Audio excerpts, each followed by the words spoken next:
G'day guys, welcome back to the Fon Supercoach YouTube channel. Today we're going to be reviewing the round 4 matches and my season, which is probably concluded at this point. So as you can see there, 1658, probably my worst Supercoach score ever. Or definitely my worst Supercoach score ever. And down 31,000 ranks to 82k. So brilliant stuff for me. What happened? Let's just go footy scores. So what happened to me? Well, the bench. I've probably got the best bench in Supercoach at the moment, but there we go. But anyway, so I've reviewed 7 of the 8 games already. The last one being the Cats and the Hawks. If you would like to watch those reviews, the video is up on my channel. I uploaded it this morning. So just going through this final game, the Hawks and the Cats. So absolute nail biter, definitely game of the year so far. And yeah, let's get into it. So Connor McDonald, if you had him, would have been wrapped with a 112. He was quite good. Hawks not overly relevant. Sicily 86. I think he got about 20 points for that contested intercept mark at the end. So that would have been nice. And then Reeves, if you went there, 65. To be honest, this was looking a lot worse. I think he must have been on he was on about 40 at 3/4 time. So that could have been a lot more catastrophic. So had some nice hit outs to advantage right at the death. So that was good. And then Butler 57. Probably time to go if you have him. And then on the Cats side, we get Bailey Smith 118, just absolutely torched the footy today. But his running power was still very good. And then Holmes, 112. The bloke forgot how to catch the football at the start of the game. And there's a couple of dubious clangers in here, I must be honest. But got some nice scaling at the end for things that probably didn't deserve it. So I'll take the 112. And then Stewart, 111. Where was this last season, Tom? I needed this last season. Where was it? Come on, mate. Tanner Bruhn with the 92. I thought he was really good, to be honest. Had a couple of bad mistakes, but that was really it. A little bit higher tog this week as well. So yeah, he was terrific. Really happy with Tanner. And then the last one here. So Brian Myers. The first week I trade into Geelong premiums. I get a injury misinformation throughout the week and a match day fitness test before the bounce. So that was fantastic. He played all right, to be honest. Just had some absolutely shocking clangers that probably hampered his score by about 20 points, I would guess. So that was unfortunate, but is what it is. And then Mitch Edwards, 57. I thought he was pretty good, to be honest, today. Has a couple of really soft matchups in the next couple of weeks. At 147k, I think there is a decision to be made here. But yeah, there's a lot of water to go under the bridge. Obviously, there's also every chance that he gets Geelonged, and by that I mean he gets rested for a week. So we'll see. Chris Scott was pretty happy with him, though, in the post-game presser. So I don't know, maybe Mitch Edwards is an option. Good starting pick, I think, particularly over Zane Zakastelski. So yeah. So what happened to me this week? So the 5 premiums out, plus Jordan Clark, absolute horrific performance, plus Tim English injury, spelt disaster, as well as not hitting a captain or a vice captain. So is what it is. Sometimes these weeks happen. Let's see how many points I am behind first. So first is 8,502. I think I'm 1,000 points back. Yeah, I'm over 1,000 points back. That's fantastic. So can't say I've ever been this far behind at round 4. But I do think there is going to be scope to make up a lot of ranks in the back end of the season. So firstly, coming out of the buys, let's set the team up so that it is ideal. Am I fielding Blamires over Xavier Lindsay? Wouldn't be this week, but Xavier Lindsay might be on the chopping block. Not much to go there. And let's do... What's Butterick's break even? 45. Could hold a week. Probably don't really want to, though. Philippo on the bench. Okay, so I'm probably content with this. Now, I have the Tim English issue, so he has to go. I also don't own Jacob Farrow. So I think probably the first trade I'm going to make is Watkins, who I'm expecting to be dropped. I think you could probably hold Watkins, but the options are kind of good this week. So first trade there, Watkins to Farrow. I think I'll probably field Farrow next week, to be honest. I'm not sure over who, though. I have Xavier Lindsay to deal with here as well. I think is going to be my other trade out. Because I believe he is pretty much cashed up. Maybe 10k left in him. Normally I would have said hold him for this Essendon matchup, but Essendon, I think, have changed their game style a fraction. And now they're playing a little bit more keepings off than they were at the start. So I think the free for all scoring is going to drop a fraction going forward. So this leaves me with 51k to deal with Tim English. Now, that doesn't get me anywhere because I want Gawn or Grundy. I haven't been a big believer in Luke Jackson all year. Nothing has changed that for me here. So I want Gawn or Grundy. Now, I could very easily find 30k. Gawn's only 700. I thought it would be more, which is good. So basically, I need 61k to get to max. And I kind of want max. So what I'm thinking of doing is this. And bringing in either Steen or Lai. Or Edwards. So how much is Edwards? 146. What do the scores mean? 42, 32, 57. But does have West Coast and Bulldogs without English. I don't know. I feel like they could be decent scores, but Steen or Lai is probably safer. I'm a little bit concerned about the job security here, so I need to make an assessment. But for now, I think I'm going to go Steen. But Lai is also an excellent option, I do believe. So I'm thinking this is how I'm going to trade. So the reason I want Gawn over Grundy, there's two reasons. Firstly, this fixture is unbelievable. This Brisbane fixture is not great, but it is at the G.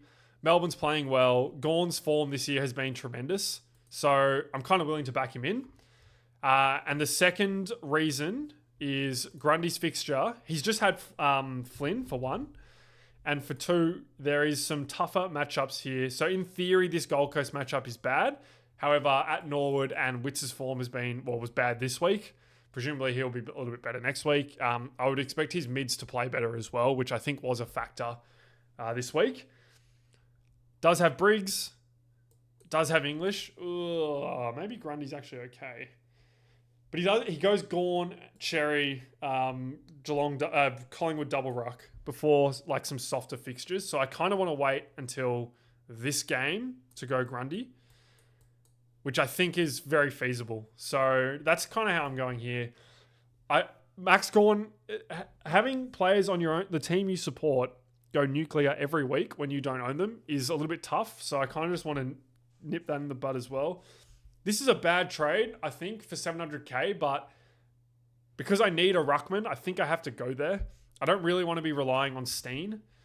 And I'm actually thinking that there's more points on field. I'm going to change this, actually. I've changed my mind.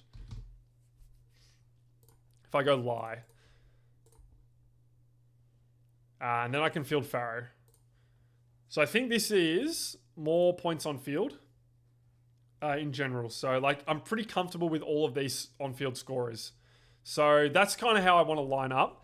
It's unbelievable that I've had to use 10 trades to get here. And I've still got 1, 2, 3, 4, 5, 6, 7, 8, 9, 10 upgrades to go. But on the bright side, a lot of the guys I have on field are going to make a fair bit of cash. So I'm not overly concerned about getting there. But I just want to hold enough trades from this point onwards. So I think next week, even though I have 100k in the bank, I'm probably not going to be upgrading. And then the week after, I'll start to think about it. Because I have a feeling that Blamires is not long for this world for much longer. Hopefully he gets this Richmond game at the very least. But we will see. So, yeah, that's the lineup. As far as rookie roulette goes, Philippo hasn't shown anything to suggest he should be fielded at this point. Lie, like, why would I field Lie over the rest of them, I think is the other thing. And I mean, if Petrarca plays, then I have a decision to make whether I go Lie or Blamise, and I probably Lie defender against St Kilda. I probably field that over or like wing against Brisbane. I'm not sure, but I have the option to loop, so I can stick the E here. Also, Grill against GWS is not necessarily a good matchup, so I think there is a decision to be made here. And then in defense, like, I don't think there's any reason not to be fielding Jakes and Sarong. And then obviously Farah's looking like being a good fieldable option too. So let's talk captains and vice captains, and then I'll talk some. There's no data here yet, but I'm going to talk about some trades. I think a lot of people are going to want to trade Noah Anderson this week. I would advise. Hold on. I'll talk about it now. So I think there are going to be some people who want to rage trade Jordan Clark and Noah Anderson this week. I think this year, with all the problems we've had with premium injuries, guys who have strong injury history, who should be primos, even though they're underperforming, you just can't afford to trade them. I think it's really that simple. There are reports that Petrarca is going to play this week, so this is going to be a very fortunate hold for me, but who knows, we'll see. I'm prepared to hold him another week. I think if English is out for 2 weeks and you have another ruck plus McAndrew, there's a very, very compelling argument to hold as well. Obviously, he could be out longer than that. We don't know yet. And Ed Richards, I think, if he's out for 2 weeks as well, I think he's a hold too. Just with how this season is going, the carnage has ensued early. Most of us are probably 5 trades behind where we should be. Like, genuinely 5 trades behind. That's how bad it's been. So I think going easy on the trades is very strong. It's a very strong game plan at the moment. People are going to be out of trades by like round 17, 18 this season. They're not going to survive 5 or 6 weeks without an injury. It is just so unlikely. So if you're in a position like me, use this to your advantage. Use the fact that it's going to be really hard to hold trades at the end of the year for injuries for a lot of players and be really passive with your trades. I've moved on Lindsay and Watkins this week because I think they're capped out and I had to get rid of English. So that's why I've made 3 trades this week. I also think that this could be a decent boost week if you've got other rookies who are capped up or topped out for as far as cash goes. I think Lombard keeps making money, which is why I've held him. But like Steen is, I think, a good option as well. There's one more downgrade option. Oh, there's Edwards, I think, is also a reasonable option, but it's probably a touch risky. Let's have a look. Sorry, I'll talk about captains in a second. Let's go. Todd Marshall potentially coming back as well. Schonberg, I wouldn't go there. Jones looks like he's going to miss a week potentially, but if he doesn't, I think I'll be going here instead of Lie. Well, I definitely will be. And they're the main ones. Wouldn't encourage anyone to go Maley or Wiltshire or Byrne or Tunstall or Daywicks. Yeah. Or Coleman Jones. So I think your options are Farrow, Marshall if he plays, Steen, Lie, and Jones if he plays, but I don't think Jones will play. So yeah, they're your downgrade options this week. If you are upgrading for whatever reason, I spoke about it last week. I think Nazaya and Finn Callahan are good options. You can wait a week on them. If you don't have Lockie Whitfield, I think he's a good option. Let's have a look at some more. Let's go break evens. We'll go this way. I think Houston is like not the worst option as well. I know people won't be too keen on Houston this week, but I don't think it's dreadful.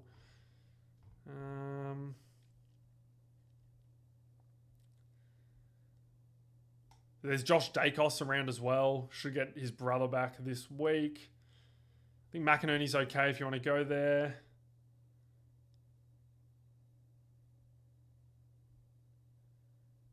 But yeah, I think Callahan and Nazai are your best bets. So it is also worth noting that McCluggage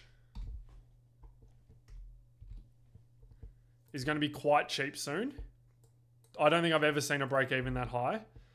And he's not playing this week. So yeah, he's probably going to come in. I think he's missing the next two actually. So might come into a run of Adelaide, Essendon and Carlton, which is far from the worst midfield run you can get.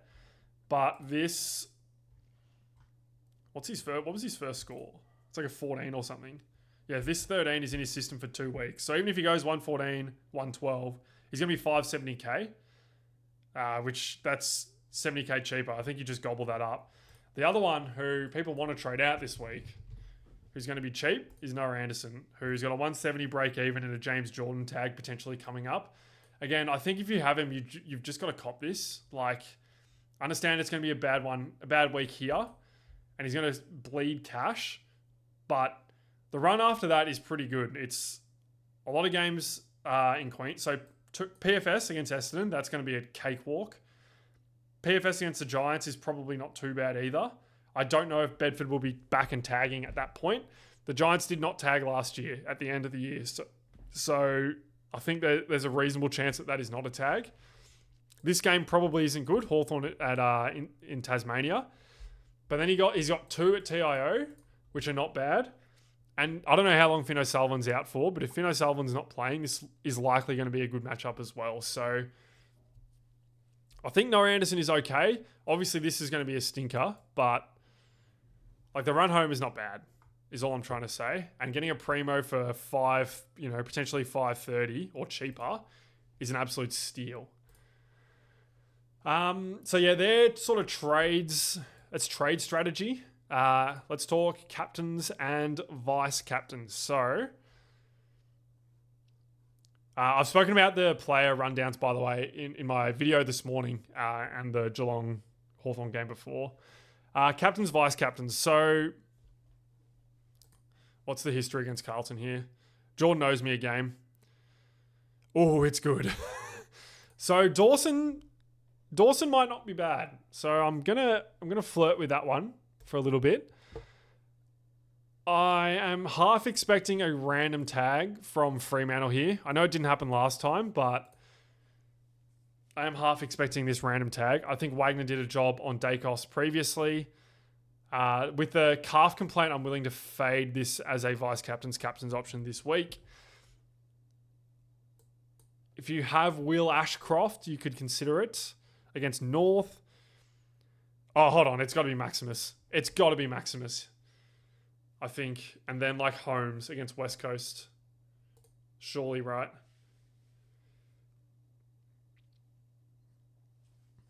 Holmes, you could go Whitfield, Callahan, or Ash in this game. Bont is really good in this game as well, I think. We'll get some attention from Nash, but don't think it matters. Butters probably gets some attention, so wouldn't really go here. And then Sinclair is probably a reasonably safe option too. But I think I'm going to go Gawn into Holmes.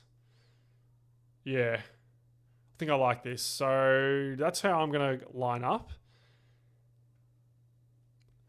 I think if you've got Gawn, I know Blackiston's been the Grim Reaper for the last couple of weeks, but if you've got Gawn, you've got to have him in the captain's plan, right? You're probably not fading anyone like too popular in these games. Oh, it's just got to be the big fella. You can't trade in a bloke for 700k and not have him in your captain's options. So I think that's what I'm going to go with. And we need a huge bounce back from Grand Mars this week. Grand Mars. So I don't know what he normally goes against West Coast. Wasn't bad last year. So yeah, that's where the team's at.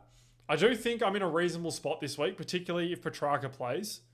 Like, I think my team is reasonably good. All my on-field scorers should be okay. I'm expecting a poorer game from Clark this week again because he, for whatever reason, can't play at Adelaide Oval. But Collingwood is a good matchup, so who knows? Maybe I get a decent score. Houston, maybe not a great score this week, but he has good history at Adelaide Oval, so fingers crossed. The Geelong boys should fill up on West Coast. Todd Marshall should be back. I don't know, I think... Let's do this. as well. So yeah, pretty happy. I'm not sure if I spoke about Selwood, but I think he's actually a hold.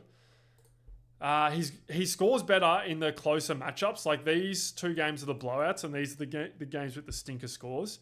Whereas the next 4 should be tough for the Dogs, particularly because of their injuries. So I think Selwood hold is correct. I will say that much. So yeah, that's how I'm going this week. Let me know how you're going in the comments below. Hope you had a much better week than me. I'm sure you did. And I will see you.